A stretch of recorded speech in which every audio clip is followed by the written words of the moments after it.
अस्सलाम वालेकुम जी पाकिस्तानियों पंजाबियों उम्मीद करदा तुसीं सारे खैरो अफीयत ना होवोगे। अज दी वीडियो बहुत ज़्यादा इंटरस्टिंग ते फ़ायदामंद होने जा रही है तुहाडे वास्ते। मेरा नाम अजमान शरीफ चौधरी ते मेरे नाल ने मेहर बशीर साहब। मेहर बशीर साहब दा लाइसेंसिंग दे विच तकरीबन 20 साल दा एक्सपीरियंस है। अज इन्हां नाल दो सवाल करांगे जिहड़े पूरे पाकिस्तान ओवरसीज़ भरावां वास्ते पंजाबियां वास्ते बहुत ही फायदेमंद साबित होंगे। जिस तरह कि इन्हां दा लाइसेंसिंग दे विच ड्राइविंग लाइसेंस जिन्हां नूं कहंदे ने उस फील्ड दे विच तकरीबन 20 साल दा एक्सपीरियंस है। इन्हां नूं असीं अज पुछांगे कि बशीर साहब ड्राइविंग लाइसेंस आम शहरी वास्ते बनवाना क्यों जरूरी है ते इहदे की फायदे ने। ये 3 तो 4 मिनट के अंदर शॉर्ट वीडियो दे विच तुहानूं दस्सणगे कि इन्हां दे की फायदे ने ते ये बनवाना क्यों जरूरी है। जी बशीर साहब अस्सलाम वालेकुम जी सज्जनों तो दोस्तों, जिन्हें भी मेरे भाई ओवरसीज़ पाकिस्तानी खास करके जो पाकिस्तानी ने जो बाहर मुल्कों बैठे वेखते पे ने उन्होंने वास्ते वीडियो बहुत जरूरी है।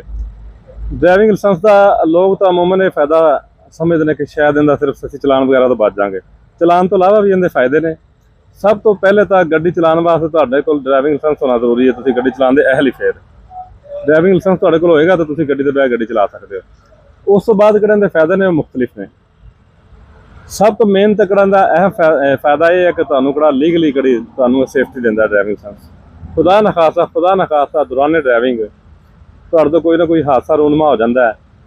अगर तुहाडे कोल ड्राइविंग लाइसेंस नहीं है तो तुहाडे ते समझ लो कि जिस तरह 302 नहीं लगती उस तरह 322 लग जाती है तो ना काबिल जमानत जुर्म है।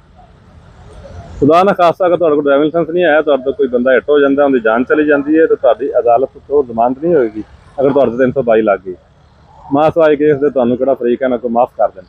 ठीक है, अगर तुहाडे कोल ड्राइविंग लाइसेंस मौजूद है फिर तुहाडे 322 नहीं लगेगी। अगर खुदा ना खासा कोई हादसा हो जाता है तो सब तो पहले तो सेफ्टी आ गई। ठीक है, सब तो अहम तुहाडी गड्डी चलाने वास्ते तुहानूं सेफ्टी है।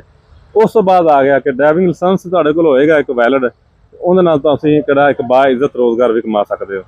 ठीक है, बगैर लाइसेंस तो लोग ज़ाहिर धक्के खा रहे हैं, लोग तनख्वाहां कट देंगे। ठीक है, जिथे इंसान की 45 तो 50 हज़ार रुपये तनख्वाह बनती उत्थे 15 तो 20 हज़ार तो लोगों ड्राइवर रखे ने क्योंकि लाइसेंस नहीं है, चोरी छुपे गड्डियां चलाते हैं। उस तो बाद इनका आम रोज़मर्रा का फायदा है।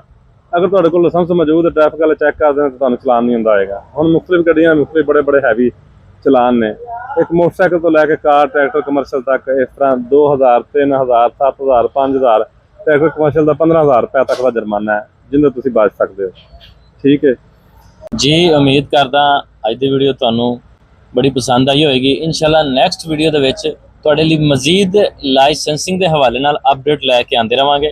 तुसीं साडे नाल जुड़े रहो, वीडियो नूं शेयर ते लाइक करना ना भुल्लिया जे ते चैनल नूं भी लाजमी सबसक्राइब कर लो। बड़ी मेहरबानी, शुक्रिया।